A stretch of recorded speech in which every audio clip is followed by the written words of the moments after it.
नमस्कार. आज आपण काटकळंबा येथील श्री उद्धव भगवंतराव वाकोरे यांच्या शेतामध्ये आपण, ज्यांचं गट नंबर 168 आहे, या शेतामध्ये आपण गेल्या वर्षी नाबार्ड व ॲटलस कापको यांच्या माध्यमातून बांधबंदिस्तीची कामं पूर्ण झालीत.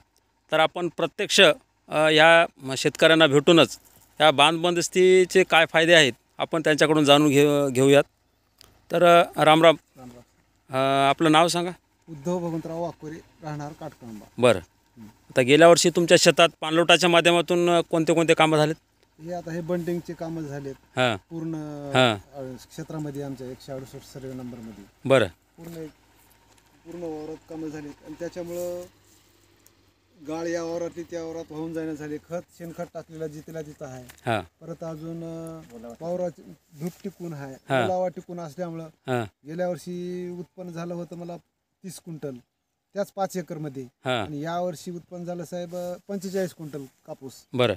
आणि असं चांगला फायदा झाला या बंडिंगमुळं. हां आणि हे चांगले आहे शेतकऱ्याच्या दृष्टीने, सगळ्यांनी करून घ्यावं. बरं म्हणजे उत्पन्नात हमखास वाढ होते. बरं. पूर्ण शेतकऱ्यांना माझी विनंती आहे, हां याप्रमाणे सगळ्यांनी करून घेतलं बरं.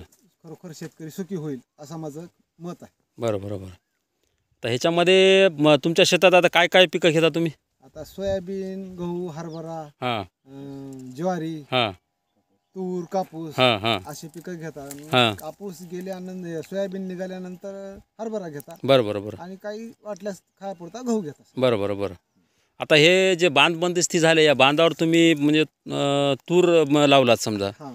म्हणजे हे ह्याच्यावर म्हणजे चांगलं दिसायला आहे तूर समजा, तूर ह्याचंही चांगलं उत्पन्न तुम्हाला होईल उत्पन्न समजा. चांगलं 2-3 क्विंटल येत होते का. आता ते गाळची मातीवर टाळावर बसल्यामुळं हां पहिलं एखादी साल तरी घ्यावं उत्पन्न म्हणून त्यामुळे तूर लावलेली साहेब. बरं बरं बरं तरी 2-3 क्विंटल होते याच्यामध्ये. 12 बंड हाते हे. बरं. 12 बंडावर वगैरे 30-30 किलो जरी झालं हां तर 4-3 क्विंटल तूर होते. बरं बरं. एकंदरीत ह्या पाणलोटाच्या कामामुळं म्हणजे फायदे तुम्हाला. फायदे समाधानकारक आहेत बघा साहेब. बरं बरं बरं. बरेच ओके फायदे. ओके, धन्यवाद. नमस्कार.